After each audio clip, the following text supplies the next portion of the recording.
আপনি একটা কাজ করুন, এক্ষুনি বিমল সেনের বাড়িতে ফোন করে জানান যাতে কেউ কোনোভাবে কলকাতার বাইরে না যায়। মানে কেন ঠিক বুঝলাম না। এক মিনিট, আর কেনই বা কেউ কলকাতার বাইরে যাবে? কেন, বিমলবাবুর ছেলে হ্যারি, সে তো বিদেশে পড়াশোনা করে, হঠাৎ করে তার সেখানে যাওয়ার প্রয়োজন পড়তেই পারে। তাই বললাম আগে থেকে জানিয়ে রাখুন, এই রিপোর্ট হাতে না পাওয়া পর্যন্ত কেউ কোথাও না যায়। আপনি কি হ্যারিকে সন্দেহ করছেন? কিন্তু আমার কিন্তু একদম সেরকম মনে হলো না। আপনি তো ভালো করেই জানেন যে আমি অযথা কাউকে সন্দেহ করি না, তাই এক্ষেত্রে আমি কাউকে সন্দেহ করছি না, কিন্তু কাউকে সন্দেহের বাইরেও রাখতে পারছি না। তাই আপনি যদি চান যে আমি এই কেসটা সলভ করি, তাহলে কাউকে বাইরে যাওয়া থেকে আটকান।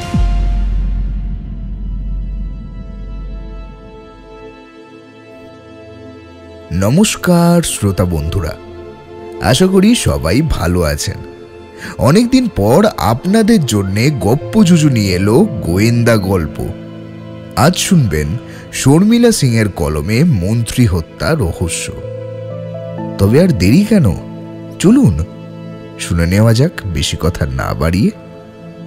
শুরু হতে চলেছে মন্ত্রী হত্যা রহস্য।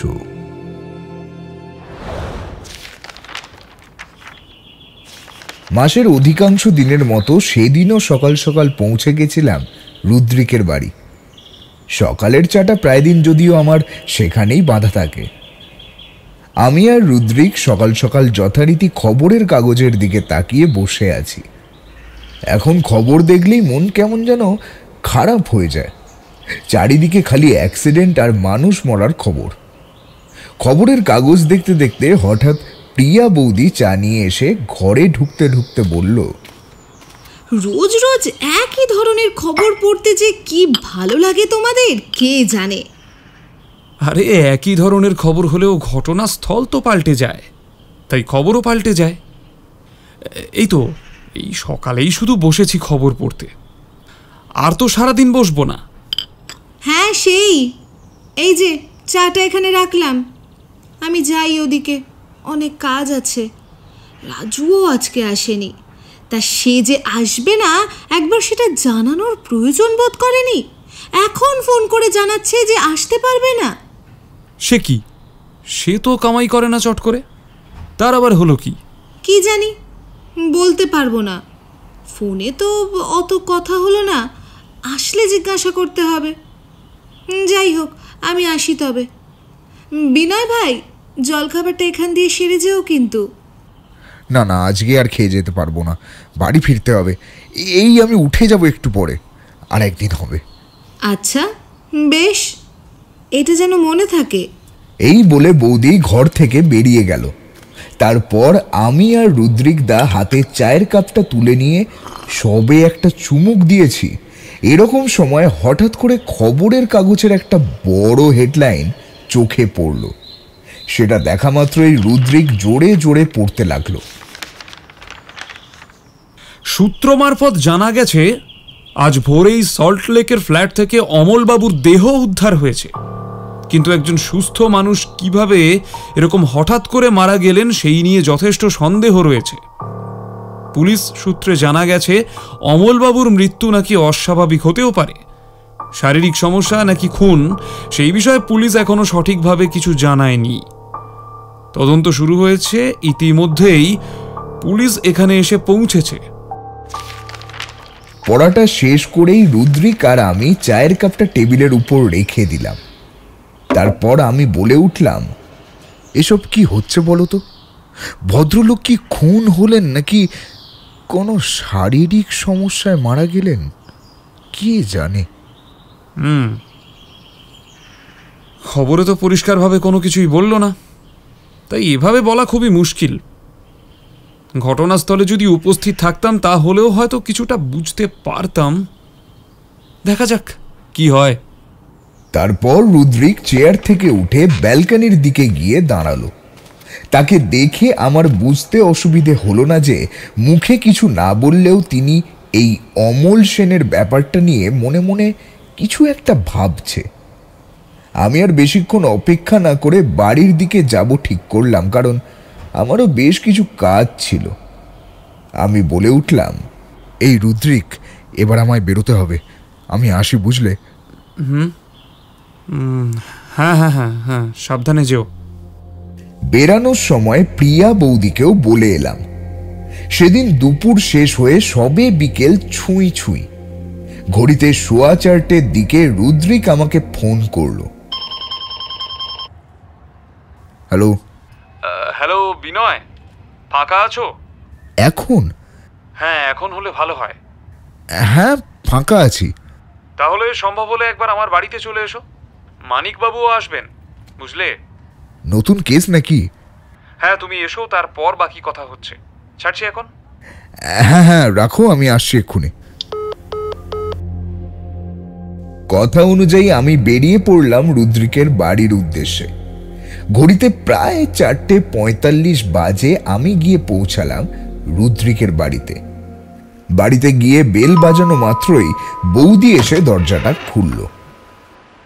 সকালে খেয়ে যেতে বলছিলে, তাই আবার বিকেল হতে না হতেই চলে এসেছি। বেশ করেছ। রুদ্রিক ওপরে? হ্যাঁ, যাও, মানিকবাবুও এসেছে। বাবা চলে এসেছেন? তার মানে আমারই দেরি হয়ে গেছে দেখছি। ঠিক আছে, উপরে যাই। হ্যাঁ, যাও। তারপর আমি সিঁড়ি ধরলাম। রুদ্রিকের ঘরে ঢুকতে গিয়ে দেখলাম রুদ্রিক আর মানিকবাবু কি নিয়ে যেন একটা গভীর আলোচনা করছে।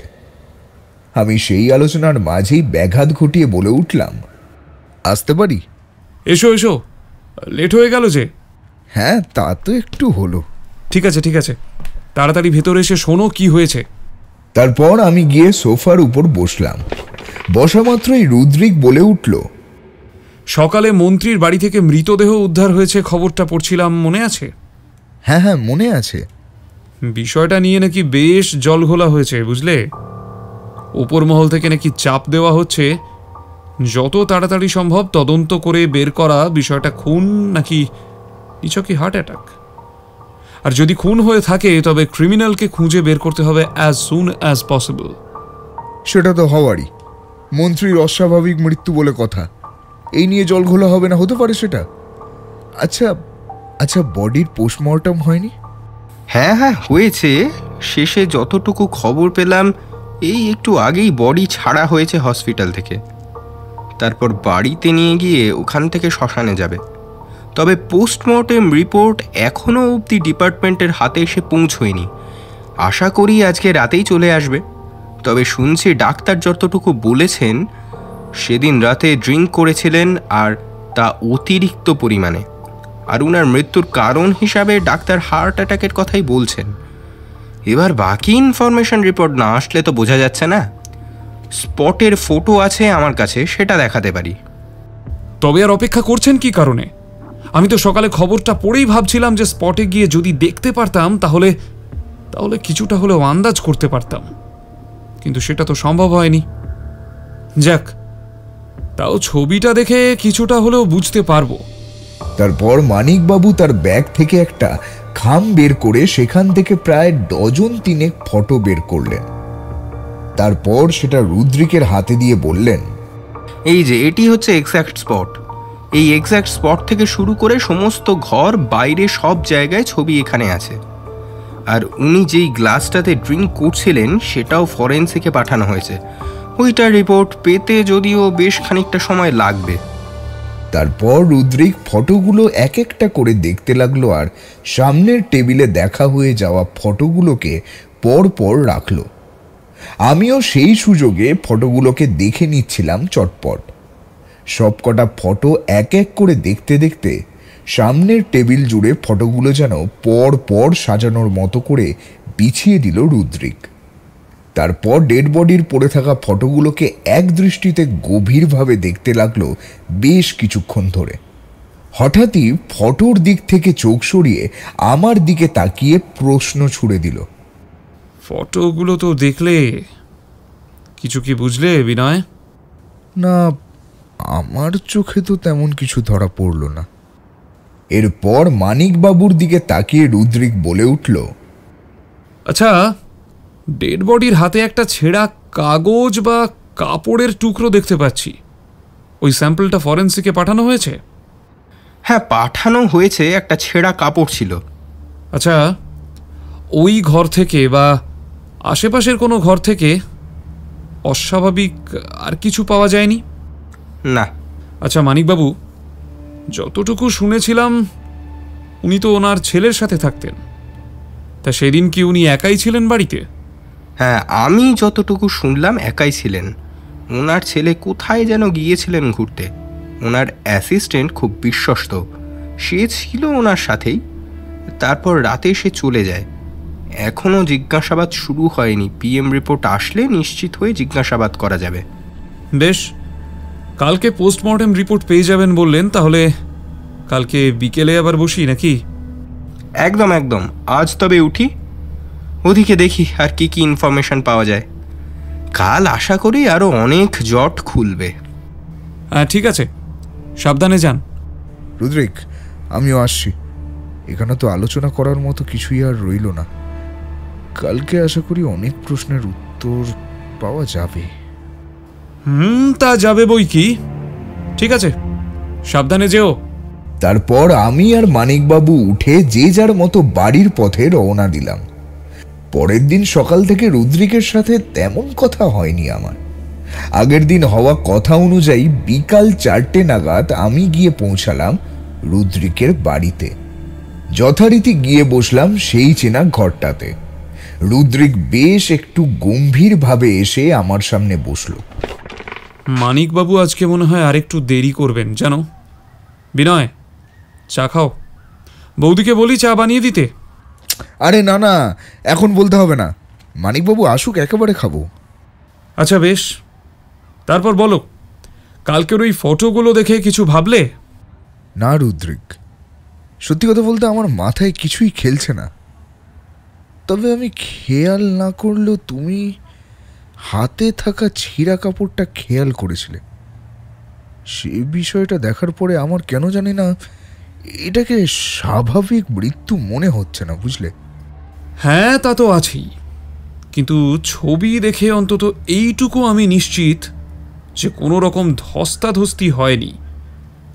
তাহলে ভদ্রলোকের হাতে ওই ছেঁড়া কাপড়টা কি করে এলো সেটাই এখন ভাববার বিষয়। হ্যাঁ সেটাই। দেখি মানিকবাবু আসুক, না হলে কিছুই বোঝা যাচ্ছে না, বুঝলে? আমার এই কথা শেষ করতে না করতেই মানিকবাবুর গলা শোনা গেল। এক্সকিউজ মি, ভেতরে আসবো? পেছন ঘুরে দেখলাম মানিকবাবু দরজায়। হ্যাঁ হ্যাঁ আসুন। তারপর আমরা কালকের মতো আবারও বসে পড়লাম আমাদের আলোচনায়। এক ফাঁকে রুদ্রিক বৌদিকে চা দেওয়ার কথা বলে দিল। তারপর ওদিকের কি খবর মানিকবাবু? পোস্টমর্টেম রিপোর্ট হাতে পেলেন? হ্যাঁ পেয়েছি, এনেওছি সাথে করে। টক্সিকোলজি টেস্টে ধরা পড়েছে বডিতে একটা ড্রাগের ওভারডোজের ফলে হার্ট অ্যাটাক হয়ে ডেথ হয়েছে। আর হাতের কনুইয়ের কাছে চোট লাগার চিহ্ন পাওয়া গেছে। রক্ত জমাট বেঁধে গেছিল। এবার সেটা মাটিতে পড়ে যাওয়ার সময় হয়েছে নাকি অন্য ব্যাপার সেটা ঠিক বোঝা যাচ্ছে না এখনই। মেডিসিনের ওভারডোজ, স্ট্রেঞ্জ। আচ্ছা, তা মেডিসিনের নামটা কি বলুন তো, আর রিপোর্টটা দেখি একবার। ভ্যাসোকার্ড। তারপর মানিকবাবু তার ব্যাগ থেকে রিপোর্টটা বের করে রুদ্রিকের হাতে দিয়ে বললেন, এই নিন। রুদ্রিক রিপোর্টটা কিছুক্ষণ সময় নিয়ে দেখে। তারপর আগের দিনের ছবিগুলো বের করে আবার কি যেন দেখতে লাগলো। এমন সময় দরজার বাইরে থেকে বৌদি বলে উঠল, ভেতরে আসছি একটু। কথাটা বলা মাত্রই বৌদি ভেতরে ঢুকে আসলো, হাতে একটা চায়ের ট্রে। তারপর চায়ের ট্রেটা সামনের টেবিলে নামিয়ে রেখে বৌদি বলল, এই যে এখানে রাখলাম, কাগজপত্র আছে, সাবধানে দেখো পড়ে না যায়। ঠিক আছে। তারপর বৌদি বেরিয়ে গেল ঘর থেকে। রুদ্রিক চায়ের কাপটা হাতে তুলে নিয়ে চায়ে চুমুক দিল। তারপর বেশ তীক্ষ্ণ দৃষ্টিতে ছবিগুলো দেখতে লাগলো, সাথে পোস্টমর্টেম রিপোর্টটাও।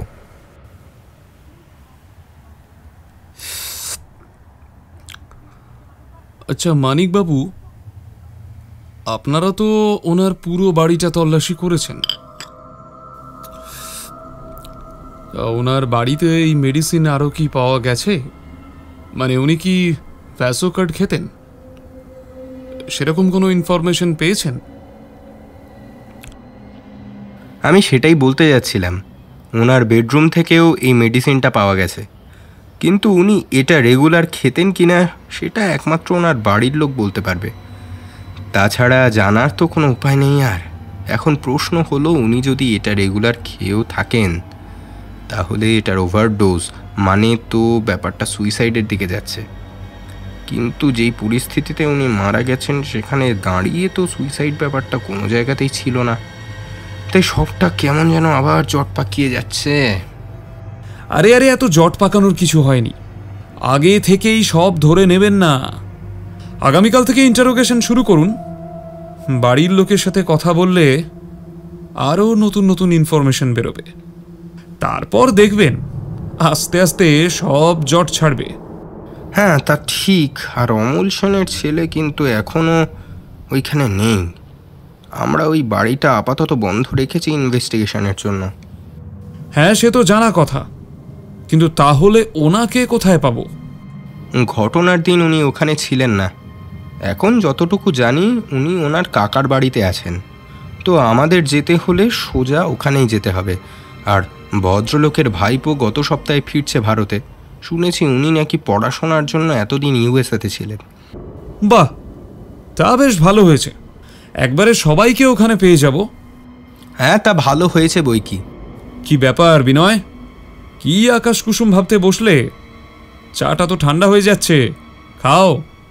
হ্যাঁ হ্যাঁ হ্যাঁ, খাচ্ছি। ওই আর কি, কেসটা নিয়েই ভাবছিলাম।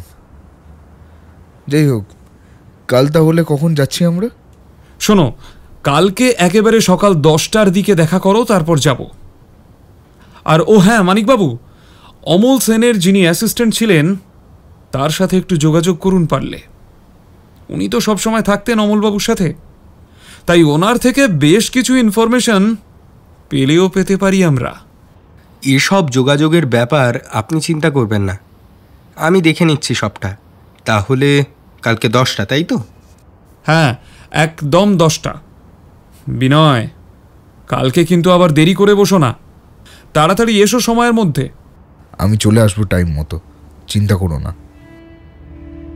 সেদিনই রাত্রে প্রায় 11টা নাগাদ রুদ্রিক আমায় ফোন করলো। জানালো আগামীকাল সারা দিন এই বিষয়ে ছোটাছুটিতেই কেটে যাবে। আমিও যথারীতি বললাম যে আমার কোনো সমস্যা নেই, আমার হাতে সময় আছে। পরের দিন সকালে 10টা বাজতে 5 মিনিট আগে আমি গিয়ে পৌঁছালাম রুদ্রিকের বাড়িতে। রুদ্রিক দেখলাম অলরেডি গেটের সামনে দাঁড়িয়ে আছে। আমাকে দেখা মাত্রই বলে উঠল, যাক, তুমি তাহলে সময় মতো এসেছো। মানিকবাবু এখনো এসে পৌঁছননি। উনি আসলে বেরোবো আমরা। ততক্ষণ এখানেই অপেক্ষা করি নাকি? হ্যাঁ হ্যাঁ, অসুবিধা নেই, চলে আসবেন। আশা করি এক্ষুনি, 10টা তো বাজতেই যায়। আমরা দুজন কিছু কথা বলতে বলতেই মানিকবাবু এসে উপস্থিত হলেন। বরাবরের মতো উনি গাড়ি নিয়ে এসেছেন। সরি, একদম সরি, 5 মিনিট দেরি হয়ে গেল। বিনয়, চটপট উঠে বড় গাড়িতে, তাড়াতাড়ি, দেরি করো না। মানিকবাবুর কথা অনুযায়ী আমরা দুজন গাড়িতে উঠে বসলাম। যা বুঝলাম, মানিকবাবু সমস্ত ঠিকানার ব্যাপারে খোঁজখবর নিয়ে তবেই এসেছেন। সেই ঠিকানা অনুযায়ী মানিকবাবু নিজেই ড্রাইভারকে রাস্তা গাইড করে দিলেন। আমি যা বুঝলাম, খুব সম্ভবত আমরা বেহালার দিকে যাচ্ছি। মানিকবাবুকে তাই জিজ্ঞাসা করে বসলাম, এটা বেহালার দিকে যাচ্ছি তাই না? হ্যাঁ, বেহালা চৌরাস্তার থেকে একটু ভিতরেই বাড়িটা। কথা বলতে বলতে কখন যে আমরা গন্তব্যে পৌঁছে গিয়েছি তা খেয়াল করিনি। গাড়িটা দাঁড়ানো মাত্রই মানিকবাবু বলে উঠলেন, এই যে বাড়িটা, এবার নামতে হবে আমাদের। কথাটা বলা মাত্রই আমি আর রুদ্রিক গাড়ি থেকে নামলাম। আমাদের সাথে সাথে মানিকবাবু নামলেন। নেমে বাড়িটার দিকে আমি তাকিয়ে দেখলাম লাল রঙের বেশ পুরনো বাড়ি, সামনে বিশাল গেট, তার বাইরে লেখা আছে রানী ভবন। তার একেবারেই নিচে লেখা আছে পরিবারের সদস্যদের নাম, একদম উপরে স্বর্গীয় অসিত সেন, তার ঠিক নিচে লেখা আছে অমল সেন, আর তারও নিচে লেখা বিমল সেন। এটা দেখে আমি কিছুটা আঁচ করতে পারলাম যে বিমল সেনই হয়তো অমল সেনের ভাই। তারপর বাইরে বেশিক্ষণ সময় নষ্ট না করে বাড়ির ভেতরে ঢুকতে যাব, এমন সময় একজন ভদ্রলোক আমাদের বাধা দিলেন। একে কই যান আপনারা? কারা এমনভাবে ভেতরে ঢুকে আইতেছেন? সরি, বাট আমাদের কোথাও যাবার জন্য পারমিশন নিতে হয় না, কারণ আমি থানা থেকে আসছি অমলবাবুর মৃত্যুর তদন্ত করতে। আর যেহেতু ওনার ছেলে এখানে আছেন এবং এই বাড়ির সবাই অমলবাবুর ঘনিষ্ঠ আত্মীয়, তাই তাদেরকেও আমাদের জিজ্ঞাসাবাদ তো করতেই হবে, কি তাই না? ও মাফ করবেন স্যার, আসলে আসলে আমি বুঝতে পারি নাই। ঠিক আছে ঠিক আছে, আপনারা ভেতরে যান, দাদাবাবু বাড়িতেই আছেন। তারপর যথারীতি আমরা তিনজন বাড়ির সামনে গিয়ে সদর দরজার পাশে থাকা বেলটা বাজালাম। প্রথমবার কলিং বেলটা বাজানোর পর কেউ দরজা খুলল না, তাই মানিকবাবু আরো 2-3 বার পরপর কলিং বেল বাজালেন। অবশেষে একজন দরজা খুলে বেরিয়ে এলেন। মাফ করবেন, দরজাটা খুলতে একটু দেরি হলো, কিন্তু আপনারা কাকে চাইছেন? মিস্টার বিমল সেন আর মিস্টার রনি সেন আছেন? হ্যাঁ আছেন, কিন্তু আপনি কাকে চাইছেন বলুন তো, ঠিক বুঝলাম না। আমরা দুজনকেই চাইছি। সে আমি ডেকে দিচ্ছি, কিন্তু আপনারা কেন খুঁজছেন ওনাদের? মানে আপনারা কে? আমি থানা থেকে আসছি। আসলে অমল সেনের বডির পোস্টমর্টেম রিপোর্টটা গতকাল আমাদের কাছে এসে পৌঁছেছে, সেই মতো আমরা আমাদের তদন্ত শুরু করেছি। সেই ব্যাপারে জিজ্ঞাসাবাদ করতেই এখানে আসা। আর ওনার ছেলে যেহেতু আপনাদের এখানেই আছেন, তাই তার বয়ানটাও আমাদের খুবই দরকার। ও বুঝেছি বুঝেছি, আসুন আসুন, ভেতরে আসুন, আপনারা বসুন, আমি এক্ষুনি ডেকে দিচ্ছি। তারপর আমরা ভেতরে গিয়ে বসি। বসা মাত্রই ভদ্রমহিলা দেখলাম অন্যদিকে চলে গেলেন। ঠিক বুঝতে পারলাম না যে উনি ঠিক কোথায় গেলেন, তাও আমার মনে হলো উনি হয়তো বাকিদের ডাকতেই গেছেন। তারপর বেশ কিছুক্ষণ অপেক্ষা করার পর দেখলাম একজন বছর 24 বা 25-এর ছেলে সিঁড়ি থেকে হাঁটতে হাঁটতে নেমে আমাদের দিকে আসছেন। তাকে দেখে আমাদের বুঝতে অসুবিধা হলো না যে সেই রনি সেন। ছেলেটি এসে আমাদের সামনে সোফায় বসলেন, আমাদের উদ্দেশ্যে বললেন, নমস্কার, আমি অমল সেনের ছেলে রনি সেন। আপনারা কি আমাকে ডাকছিলেন?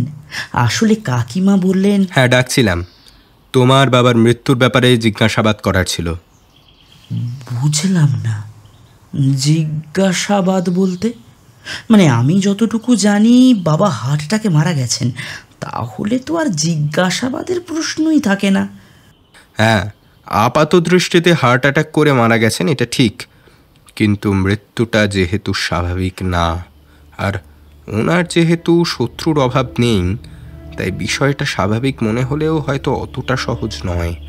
আর হঠাৎ করে এমন মৃত্যুর তো পোস্টমর্টেম হবেই।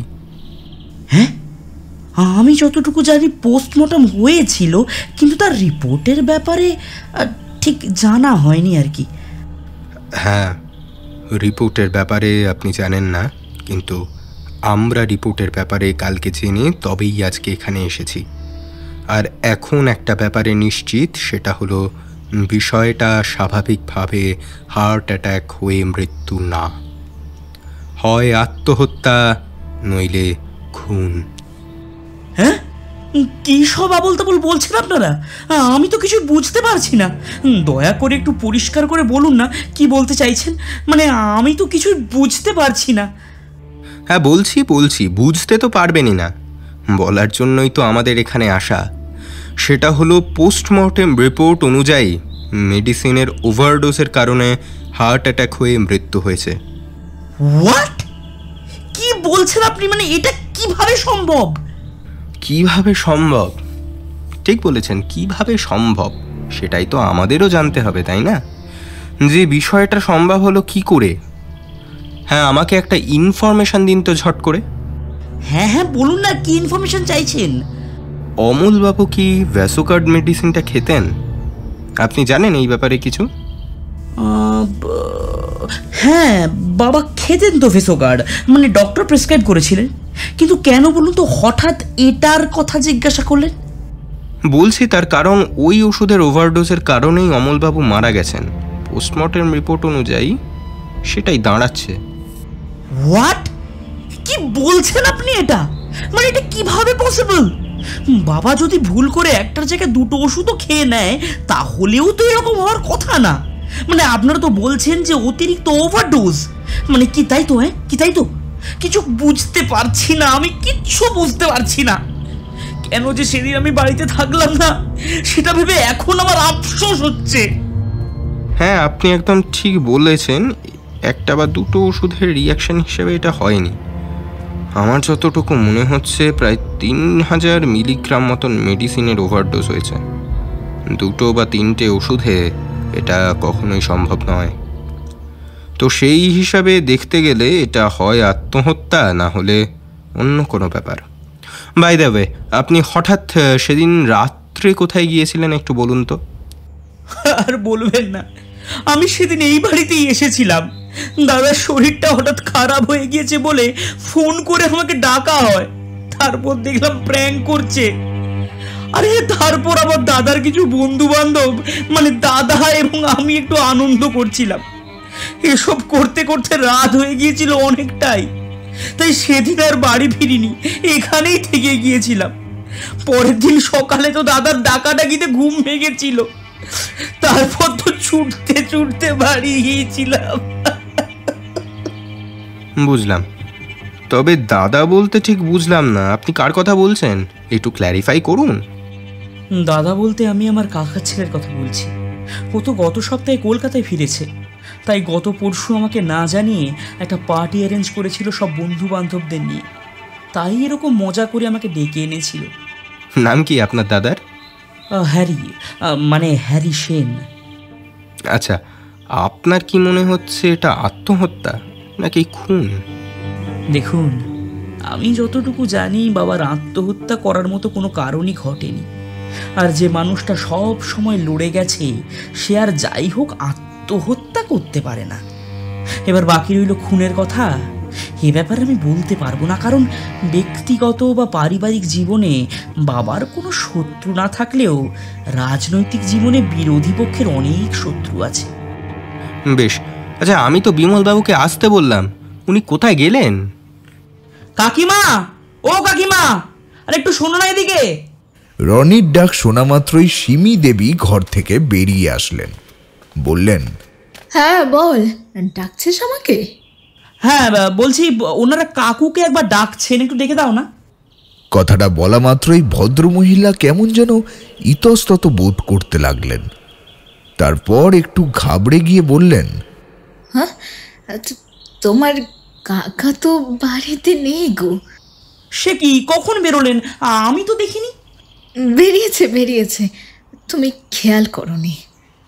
ভদ্রমহিলার কথাটা শুনে আমরা তিনজনেই বেশ অবাক হলাম, কারণ বাইরের ওই মালি ভদ্রলোক তো বললেন যে দাদাবাবু বাড়িতে আছেন, কিন্তু তার থেকেও বড় কথা, সিমি দেবীর আগের হাবভাব দেখে তো মনে হচ্ছিল যে বিমলবাবু বাড়িতে আছেন। তাহলে হঠাৎ কি হলো? বিষয়টা আমার থেকেও রুদ্রিকের বেশি চোখে লেগেছিল।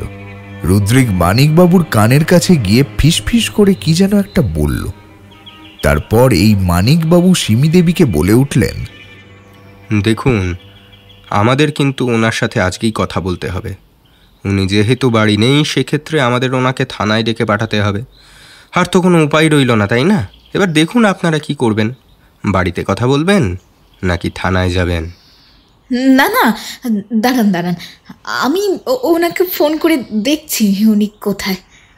বেশ, দেখুন। আর ততক্ষণ আমরা রনির সাথে কথা বলি। পারলে আপনার ছেলেকেও একটু ডেকে পাঠাবেন, তাতে আমাদেরই সুবিধা হয় আর কি। ঠিক আছে। তারপর সিমি দেবী সিঁড়ি দিয়ে উঠে উপরে চলে গেলেন। এরপর রুদ্রিক রনিকে বেশ কিছু প্রশ্ন জিজ্ঞাসা করা শুরু করলেন। আচ্ছা, সেদিনকে রাত্রে আপনার বাবা একাই ছিলেন, তাই তো? না না, বাবা একা ছিল না, ওই বাবার অ্যাসিস্ট্যান্ট রিভুদাও ছিল। আমি যতটুকু জানি রিভুদা রাত 10টা নাগাদ বেরিয়ে গিয়েছিল। বেশ, বুঝলাম। আপনি তাহলে বললেন আপনি আপনার কাকার ছেলে অর্থাৎ হ্যারির সাথে ছিলেন, তাই তো? হ্যাঁ, হ্যারি তো আমাদের বাড়িতে গিয়েছিল কালকে, তারপর চলে এসেছিল। তারপর তো বললাম আমাকে ওরকম মজা করে ডেকেছিল, আর সবটাই তো বললাম আপনাদের। বেশ, আমার আর কিছু জানার নেই আপাতত।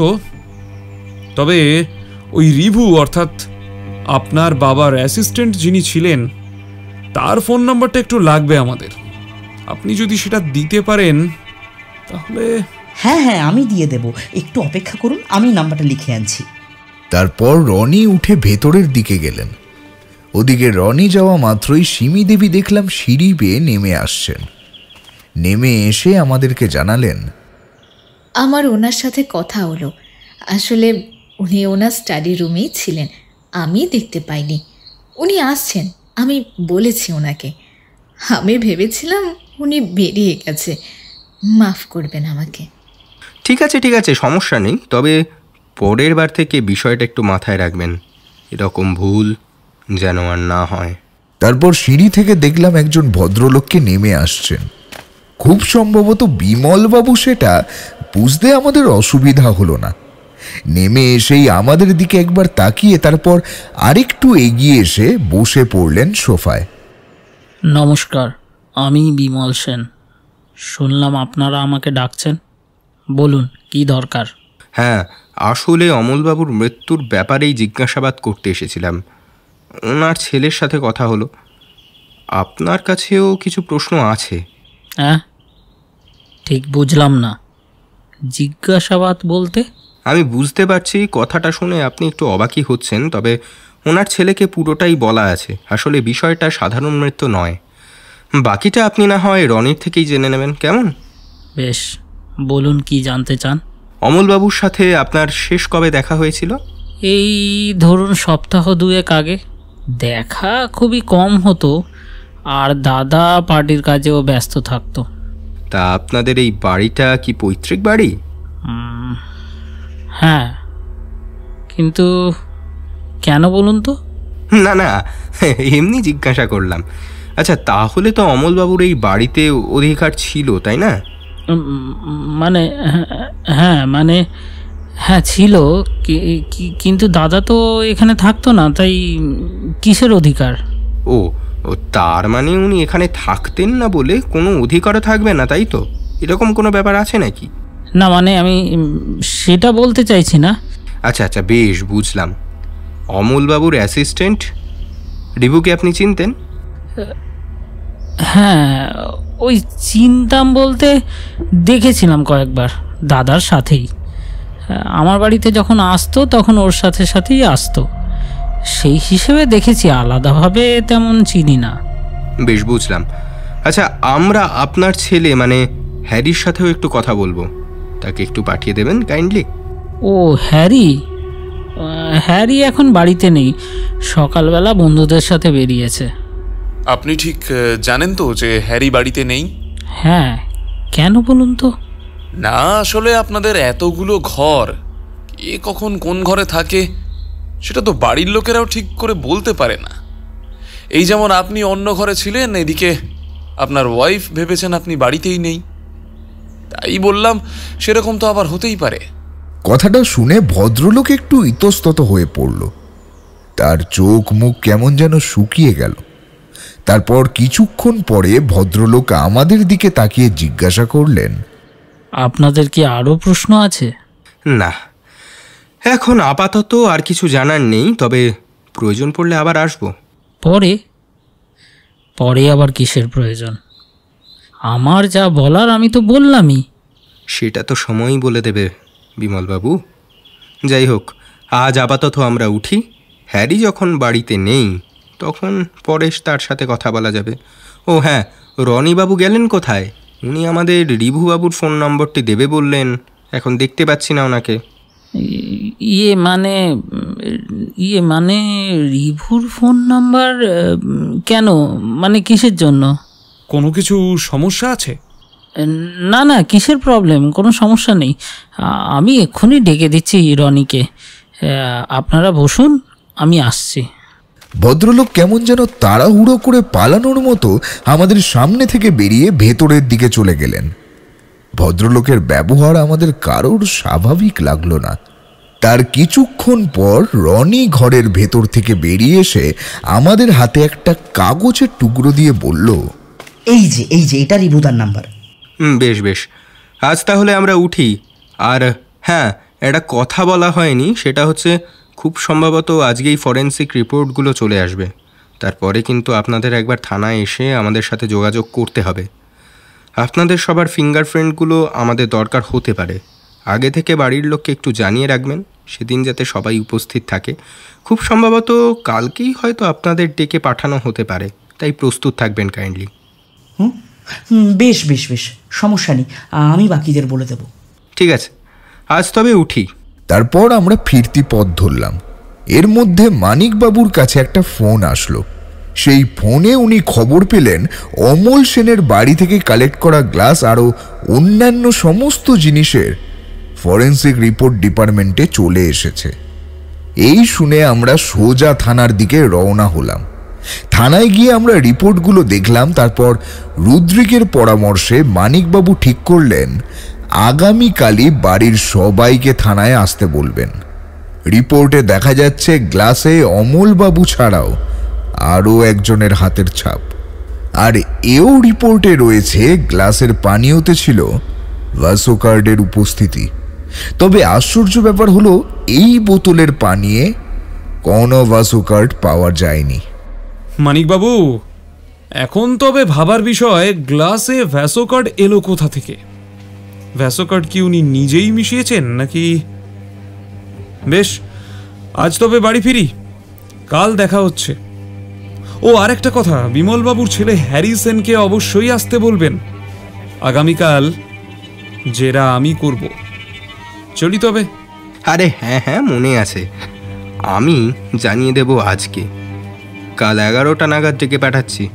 আপাতত আপনারা নিশ্চিন্তে বাড়ি যান, বাকিটা কালকে দেখা যাবে। পরের দিন 11টা নাগাদ আমি থানায় গিয়ে দেখি রুদ্রিক যথারীতি আমার আগে পৌঁছে গেছে। দেখলাম রনি এসে পৌঁছেছে, তার সাথে আরেকটা কম বয়সী ছেলেকে দেখতে পেলাম। খুব সম্ভবত আমার মনে হলো সে হ্যারি হলেও হতে পারে। রুদ্রিক বলে উঠল, কি আজও দেরি হয়ে গেল? না মানে, আচ্ছা, রনি ছাড়া তো আর কাউকে দেখছি না। বাকিরা এখনো এসে পৌঁছায়নি? ওরা কিন্তু আমার থেকেও লেট। সেটাই তো দেখছি। চলো ভেতরে যাই, মানিকবাবু অপেক্ষা করছেন বোধহয়। আমরা মানিকবাবুর ঘরের উদ্দেশ্যে এগোচ্ছি। তখনই দেখলাম এক বছর 35-এর ছেলে থানার গেটে থাকা কনস্টেবলকে কিছু জিজ্ঞেস করছে। তারপর আমি আর রুদ্রিক মানিকবাবুর ঘরে ঢুকলাম। আর ঘরে ঢুকেই রুদ্রিক মানিকবাবুকে বলে বসল, মানিকবাবু, রিভু দাস এসে গেছেন, আপনার কনস্টেবল এলো বলে। আমরা দুজনেই খুব অবাক হলাম এই ভেবে রিভু দাসকে রুদ্রিক চিনল কি করে, আর রুদ্রিক যে লোকটিকে কনস্টেবলের সাথে লক্ষ্য করেছে তা আমিও টের পাইনি। এই সময় একজন কনস্টেবল ঘরে ঢুকলো। স্যার, একজন আপনার সাথে দেখা করতে চাইছেন, বলছেন ডেকে পাঠানো হয়েছিল থানা থেকে। নাম কি? আগে নাম বললেন রিভু দাস। ও হ্যাঁ হ্যাঁ হ্যাঁ, তুমি ওনাকে বাইরে বসাও, আমি আসছি, এক্ষুনি আসছি। তারপর আমি আর রুদ্রিক বাইরে আসলাম। বাইরে এসে দেখলাম সবাই মোটামুটি এসে গেছে। হ্যাঁ, সবাই এসে গেছে দেখছি রুদ্রিক। সে তো আসতেই হতো বিনয়, না আসলে তো আরো বেশি বিপদ হতো, কারণ সন্দেহটা গিয়ে পড়তো তার ওপরেই। আমি আর রুদ্রিক কথা বলতে বলতেই মানিকবাবু বাইরে এসে সবাইকে ভেতরে যেতে বললেন। যথারীতি সবাই এক এক করে ভেতরে গেলেন। একে একে সবার ফিঙ্গারপ্রিন্ট নেওয়া হলো। ওদিকেও সব প্রসেস শুরু হয়ে গেছে। হ্যারির সাথে যেহেতু আমাদের কথা হয়নি, তাই হ্যারির ফিঙ্গারপ্রিন্ট আগে নিতে বলেছি। ওর ফিঙ্গারপ্রিন্ট নেওয়া হয়ে গেলে ওর সাথে আমরা কথা বলে নেব। হ্যাঁ, সেটাই বলতে যাচ্ছিলাম। তার আগেই আপনি মনের কথা বলে দিলেন। হ্যারির ফিঙ্গারপ্রিন্ট নেওয়া হয়ে যেতে মানিকবাবু হ্যারিকে বললেন, নমস্কার, কাল আপনি বাড়ি ছিলেন না, তাই আপনার সাথে আর কথা হয়নি। আজ আপনার সাথে আমরা একটু কথা বলতে চাই। হ্যাঁ স্যার, বলুন। হ্যারিকে বসানো হলো অন্য একটি ঘরে। দরজার দিকে মুখ করে আমরা তিনজন, আর আমাদের মুখোমুখি হ্যারি সেন। মানিকবাবুই প্রথমে জেরা শুরু করলেন। আপনার নাম কি? আমার নাম হ্যারি সেন। আপনি এতদিন কোথায় ছিলেন, মানে গত সপ্তাহের আগে পর্যন্ত কোথায় ছিলেন? ইউএসএতে পড়তে গিয়েছিলাম, এখন ছুটি আছে, তাই এসেছি 1 মাসের জন্য। বেশ বেশ। তা ঘটনার দিন রাত্রে আপনি কোথায় ছিলেন? আমি আসলে তখন বন্ধুদের সঙ্গে একটু পার্টি করছিলাম। এতদিন পর ফিরে এসেছি, তাই ওই আর কি। তাই জন্যই তো রনিকেও ডেকেছিলাম, কিন্তু রনি যদিও এই ব্যাপারটা জানতো না। এক কথায় বলতে গেলে রনির সঙ্গে আমরা একটু প্র্যাঙ্ক করছিলাম। প্র্যাঙ্ক বলতে ঠিক কি বুঝলাম না। ওই ওকে বলেছিলাম যে আমার শরীরটা খুব একটা ভালো নেই। সেই শুনেই তো একেবারে তাড়াহুড়ো করে এসে দেখে পার্টির জন্য ওকে ডেকেছি। তাও একটু রেগেও গিয়েছিল, তারপর শান্ত হয়ে পার্টিতে যোগ দেয়। আচ্ছা, বুঝলাম। তা অমলবাবুর সাথে আপনার ফোনে কথাবার্তা হতো নাকি? হ্যাঁ হ্যাঁ, জেঠুর সাথে তো আমার কথা হতো ফোনে। আমিও ফোন করতাম জেঠুর ফোনে, আর তাছাড়া জেঠুও আমাকে ফোন করতেন। আর আপনার বাবার সাথে অমলবাবুর সম্পর্ক কেমন ছিল? ভালোই, বেশ ভালো। আমি তো আমার জ্ঞানত অবস্থায় কোনোদিনও কোনো ঝামেলা হতে দেখিনি। আচ্ছা আচ্ছা, বেশ। এরপর হঠাৎই রুদ্রিক বলে উঠল, আপনার হাতে কি কিছু হয়েছে? ব্যান্ডেজ দেখছি। হ্যাঁ, ওই একটা বাইক অ্যাক্সিডেন্ট। আচ্ছা, আমি কি এবার আসতে পারি? ও ঠিক আছে, আসুন আপনি। তবে দরকার হলে কিন্তু আবার দেখা হবে। ভালো থাকবেন।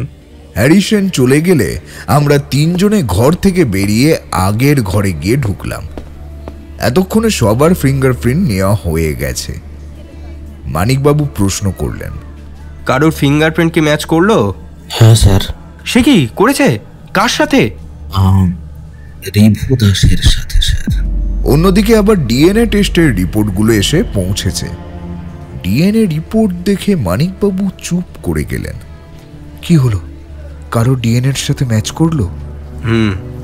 ওই কাপড়ে লেগে থাকা ঘাম থেকে ডিএনএ টেস্ট করা হয়েছে, আর সেটা রিভু দাসের ডিএনএর সাথে ম্যাচ করা গেছে। এই কথাটা বলে মানিকবাবু বেশ চড়া গলায় একজন কনস্টেবলকে বলে উঠলেন, রিভু দাসকে এক্ষুনি ভিতরে আসতে বলো, এক্ষুনি।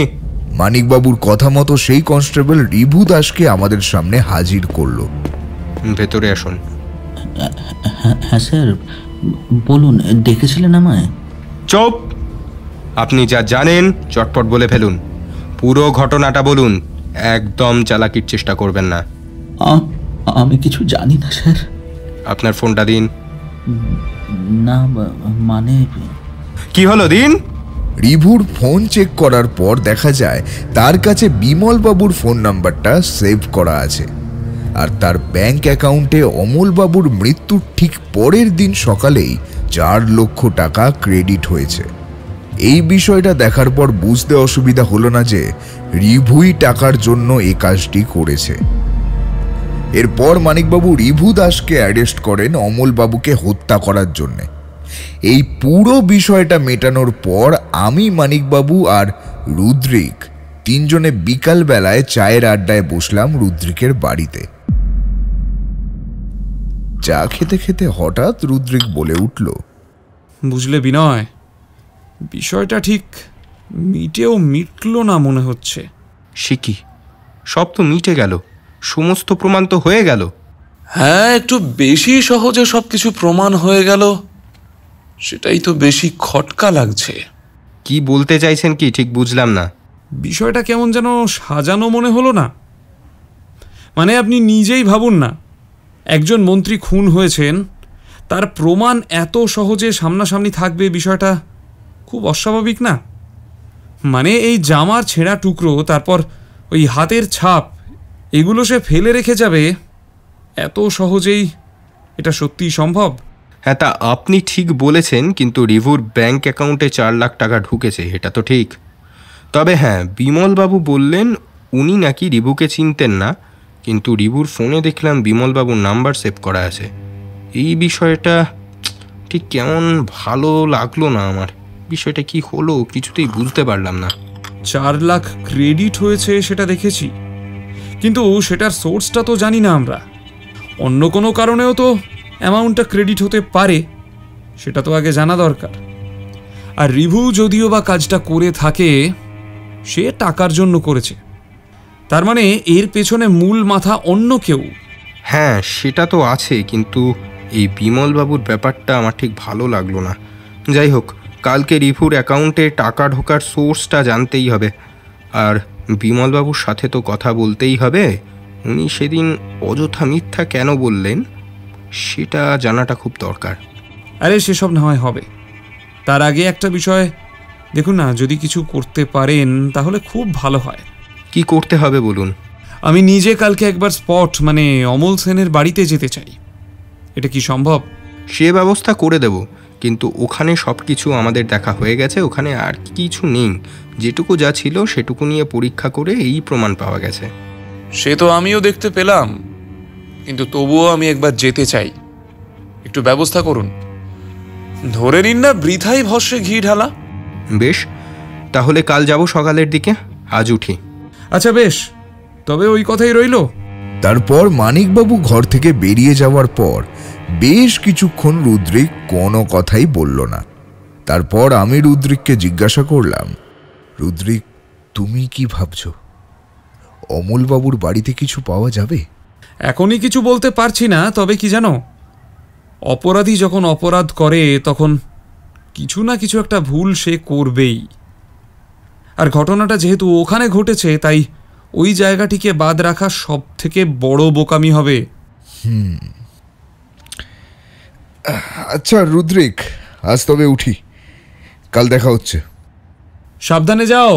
ফেরার আগে রুদ্রিকের চোখ মুখ দেখে আমি পরিষ্কার বুঝতে পারলাম এই বিষয়টা রুদ্রিককে খুবই ভাবনায় ফেলেছে। এই পরিবেশ আমার চেনা, তাই কথা না বাড়িয়ে বেরিয়ে পড়লাম রাস্তায়। তবে আমি অবাক হলাম এটা ভেবে, শুরুর দিন থেকে আজ সকাল অবধি রুদ্রিককে এমনভাবে চিন্তিত আমি দেখিনি। সেখানে যখন কেসটা সলভ হয়ে রয়েছে, তখন রুদ্রিকের কপালে চিন্তার ভাঁজ। সত্যি আমায় আশ্চর্য করল। সেদিন রাতটা কোনো রকমে কাটল। পরের দিন সকালে রুদ্রিকের বাড়িতে গেলাম, দেখলাম মানিকবাবু ইতিমধ্যেই এসে গেছেন। মানিকবাবু আমাকে দেখে বললেন, তোমার জন্যই অপেক্ষা করছিলাম, গাড়িতে উঠে এসো, তাহলে রওনা দিতে পারি আমরা নাকি? তারপর আমি গাড়িতে ওঠার সাথে সাথেই আমরা 3 জন রওনা দিলাম অমল সেনের বাড়ির উদ্দেশ্যে। কিছুক্ষণের মধ্যে সেখানে গিয়ে পৌঁছালাম। তালা খুলে আমরা 3 জন ভেতরে ঢুকলাম। রুদ্রিক ঘরের মেঝের দিকে তাকিয়ে কি যেন খুঁজতে থাকলো, বিশেষ করে যেখানে বডি মার্ক করা আছে তার আশেপাশে খুঁটিয়ে দেখতে লাগলো।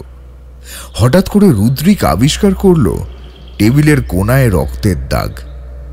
টেবিলটা হালকা সরাতেই দেখা গেল টেবিলের পায়ার কাছে রক্ত, বেশ অনেকটা রক্ত, যদিও সেটা শুকিয়ে গেছে এই কদিনে। আচ্ছা মানিকবাবু, আমার যতটুকু মনে পড়ছে অমলবাবুর শরীরে মারাত্মক রকম ক্ষত ছিল না, তাই তো? কেন বলুন তো? এদিকে আসুন একবার, এই দেখুন। এ কি, এটা তো রক্ত শুকিয়ে গেছে মনে হচ্ছে। আচ্ছা, আগে যে কজনের ডিএনএ টেস্ট হয়েছে তাদের সব স্যাম্পলগুলো আছে তো? হ্যাঁ আছে। আপনি এক্ষুনি এই ব্লাড স্যাম্পলের ডিএনএ টেস্ট করানোর ব্যবস্থা করুন। হ্যাঁ, আমি করছি। তারপর মানিকবাবু নিজের মোবাইল থেকে ফরেন্সিক টিমকে ডেকে পাঠালেন। আপনি একটা কাজ করুন, এক্ষুনি বিমল সেনের বাড়িতে ফোন করে বলুন কেউ যেন কলকাতার বাইরে না যায়। মানে কেন ঠিক বুঝলাম না, আর কেনই বা কলকাতার বাইরে যাবে কেউ? বিমলবাবুর ছেলে হ্যারি, সে তো বিদেশে পড়াশোনা করে, তা হঠাৎ করে তার সেখানে যাওয়ার প্রয়োজন পড়তেই পারে। তাই বললাম আগে থেকে জানিয়ে রাখুন, এই রিপোর্ট হাতে না পাওয়া পর্যন্ত যাতে কেউ কোথাও না যায়। আপনি কি হ্যারিকে সন্দেহ করছেন? কিন্তু আমার কিন্তু একদম মনে হলো না সেরকম। আপনি তো ভালো করেই জানেন আমি অযথা কাউকে সন্দেহ করি না, আর এক্ষেত্রেও আমি কাউকে সন্দেহ করছি না, আবার সন্দেহের তালিকার বাইরেও কাউকে রাখছি না। তাই আপনি যদি চান যে আমি এই কেসটা সলভ করি, তাহলে আমি যা বলছি তাই করুন। আচ্ছা বেশ, আমি জানিয়ে দিচ্ছি। এই স্যাম্পলের রিপোর্ট কবে পাবেন? এই দিন 7 ধরুন। বেশ, ঠিক আছে। বিনয়, তোমাকে দুটো কাজ করতে হবে এই 7 দিন ধরে। হ্যাঁ বলো, কি কাজ? তোমাকে এই 7 দিন 24 ঘন্টা বিমলবাবুর বাড়ির দিকে নজর রাখতে হবে। কি পারবে তো? আরে এই কাজটি তো আমিই করে দিচ্ছি থানায় বলে। না, সোজাসুজি এখনই পুলিশ বিষয়টার মধ্যে ইনভলভ হয়ে যাক, সেটা আমি চাই না। আচ্ছা বেশ। বিনয়, তোমাকে যেটা বললাম তুমি সেটা করো, দেরি করো না। আমি আর রুদ্রিক গতকাল রাতে মানিকবাবুর কাছ থেকে ফোন পেয়ে আজ পৌঁছালাম থানায়। থানায় মানিকবাবুর ঘরে ঢুকেই রুদ্রিক প্রশ্ন করল, আচ্ছা রিপোর্ট কি এলো?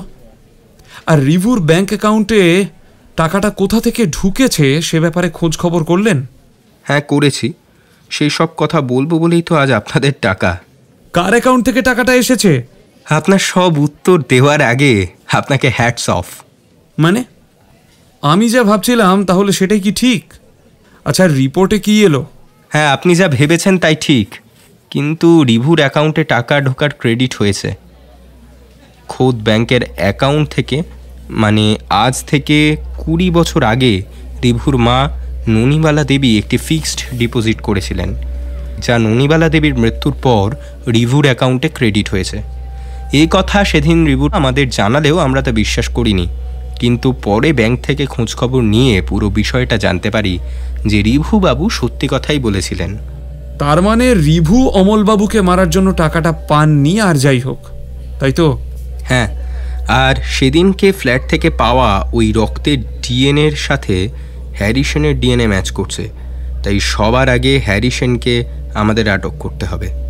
আর সেই কাজের জন্যে আমি ইতিমধ্যে ফোর্স পাঠিয়ে দিয়েছি, কিন্তু হ্যারিসন বাড়িতে নেই। তবে ওনাকে এয়ারপোর্টের দিকে যেতে দেখা গেছে, তাই আর সময় নষ্ট না করে আমাদের তাড়াতাড়ি এখনই বেরোতে হবে। এই কথাটা শুনে আমি পুরো আকাশ থেকে পড়লাম, কারণ আর যাই হোক না কেন হ্যারিকে একবারের জন্য আমার অন্তত সন্দেহ হয়নি। তাড়াতাড়ি করে হ্যারিকে ধরার জন্য রওনা দিলাম এয়ারপোর্টের উদ্দেশ্যে। তবে মাঝ রাস্তা থেকেই হ্যারিসনকে আটক করে পুলিশ। থানায় এসে বসানো হয় ইন্টারোগেশন রুমে। এবার বলে ফেল দেখি, তুই সেদিন কি কি করে খুনটা করেছিলিস? তাড়াতাড়ি বলে দে, তাড়াতাড়ি বলে দে, না হলে আমাদের অন্য ব্যবস্থা নিতে হবে কিন্তু। আরে আরে কি মুশকিল স্যার, আমি তো আপনাদের বারবার বলছি যে সেদিন আমি বাড়িতেই ছিলাম আর একটা ছোট্ট পার্টির আয়োজনও করেছিলাম। পার্টিতে কারা কারা ছিল সেটা বল তাড়াতাড়ি, ফোন নম্বর দে। I was the host of that party. Please sir আপনি আমাকে বিশ্বাস করুন। হ্যারি চুপ করে বসে থাকেন চেয়ারে। মানিকবাবু টেবিলে জোরে শব্দ করে সপাটে গালে একটি চড় কষিয়ে দেন, আর তারপরেই হ্যারিসন ভেঙে পড়েন। না মানে স্যার, আমার বন্ধুদেরকে জড়াবেন না প্লিজ স্যার, ওরা কিছু জানে না। আমার বন্ধুদেরকে প্লিজ জড়াবেন না এই ব্যাপারটাতে। তাহলে সত্যি করে বল, এখনও বলছি, সেদিন বিকেল 5টা থেকে রাত 1টা পুরো সময়টা তুই পার্টিতে ছিলিস? সত্যি বল। না মানে আমি মাঝে একবার বেরিয়েছিলাম। কোথায় গিয়েছিলি? কি হলো, চুপ করে আছিস কেন? বল কোথায় গিয়েছিলি? জেঠুর মানে জেঠুর বাড়িতে গিয়েছিলাম। কেন? আর যখন গিয়েছিলি তাহলে সেদিন মিথ্যে বললি কেন? না মানে আমি জেঠুর মদের মধ্যে ওই ঔষধটা মিশিয়ে দিয়েছিলাম, আর আমি যখন যাই তখন রিভুদাও চলে গেছে, কারণ আমি জানতাম রিভুদা ঠিক 10টায় চলে যায় ওই বাড়ি থেকে। আমি বিদেশ থেকে ফিরেই যেদিন জেঠুর সাথে প্রথম দেখা করতে যাই, সেদিনই ওদের ফ্ল্যাটের চাবির ছাপ আমি সাবানে তুলে নিয়ে আসি। আসলে আমি এবার এই উদ্দেশ্যেই দেশে ফিরি। তারপর? আরে থামলি কেন? তারপর বল। আসলে জেঠুর সাথে বাবার নিত্য ঝামেলা লেগেই থাকতো আমাদের ওই পৈতৃক বাড়ি নিয়ে। জেঠুর এত টাকা থাকলেও বাড়িটা তিনি ছেড়ে দিতে চাইছিলেন না। আবার পলিটিক্যাল পাওয়ার খাটিয়ে পুরনো বাড়িটা ভেঙে উনি মাল্টি স্টোরেজ বিল্ডিং বানানোর পর্যন্ত পরিকল্পনা করেছিলেন। জেঠুর লোভ এতটাই ছিল যে বাবাকে খুনের হুমকি দিতে পর্যন্ত ছাড়েননি। আপনারা ভাবতে পারেন যে ভাই হয়ে একজন ভাইকে উনি খুনের হুমকি দিচ্ছেন শুধুমাত্র টাকার জন্য? আমি জেঠুকে না মারলে 3 মাস পরে আমাদেরকেই বাসস্থান হারাতে হতো। তাই ঠিক করেছিলাম আমি যে জেঠুকে আমি যে করেই হোক পৃথিবী থেকে সরিয়েই ছাড়বো। তাই বিদেশ থেকে ফিরে এসেই আমি রনির সাথে দেখা করে ওকে একটা দামি সিঙ্গেল মল্ট স্কচের বোতল উপহার দিই। কারণ আমি জানতাম জেঠু আর রনি দুজনের সাথে বন্ধুর মতো মেশে একসঙ্গে ড্রিঙ্ক করে। আর ওই মদের বোতলে মিশিয়ে দিই মোক্ষম ওষুধ আর রনিকে ডেকে নিয়ে আমাদের বাড়িতে। তারপর ঠিক ওই রাত 11টা নাগাদ হাজির হই জেঠুর ফ্ল্যাটে। গ্লাভস পরে মদের বোতলটাকে সরিয়ে অন্য একটি মদের বোতল রেখে দিই যথাস্থানে। তারপর রিভুদার জামার কলার ছিঁড়ে গুজে দিই জেঠুর হাতে, যাতে সবার মনে হয় যে ওই রিভুদাই খুন করেছে জেঠুকে। এরপর মুখ নিচু করে দেখতে যাই জেঠুর নিঃশ্বাস প্রশ্বাস চলছে কিনা। আর তখনই টেবিলের কানায় ওই হাতটা লেগে কেটে যায়। আমি অবশ্য খেয়াল করিনি যে নতুন টেবিলের কাঁচটা পালিশ করা ছিল না। এবারে খুব ভয় পেয়ে যাই, তাই ওখান থেকে পালিয়ে যাই।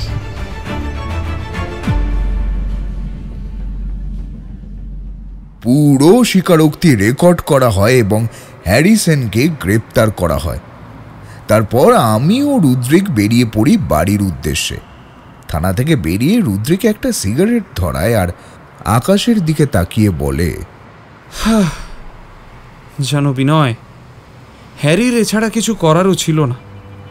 লোভ মানুষকে কোথায় নিয়ে যায়। আমলবাবুর সব ছিল, টাকা পয়সা যশ প্রতিপত্তি, তাও আরও চাই। আর ওই পাখিটার কথা ভাবো, শুধু একটা মাথা গোঁজার ঠাঁই চাই। সেই ঠাঁইটুকুও না পেলে কি ভীষণ অসহায় বলতো। তেমনই অবস্থা বিমলবাবুর, হ্যারিসেনের। এইভাবেই অনেক সময় জ্বলন্ত তারা দপ করে নিভে যায়, রাদার নিভে যেতে বাধ্য করা হয়। বিনয়, চল আজ একটু লেকের পাড় থেকে ঘুরে তারপর বাড়ি যাব।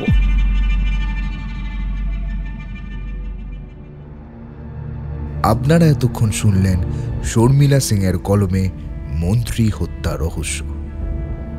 আজকে গল্পের বিভিন্ন চরিত্রে সৌরভ, অরিত্র, শিব, স্বাতী, পম্পা, অতনু, আবির, প্রিয়ম এবং গল্পের বিনয়, কথক ও গল্পের সূত্রধর আমি হ্যাপি।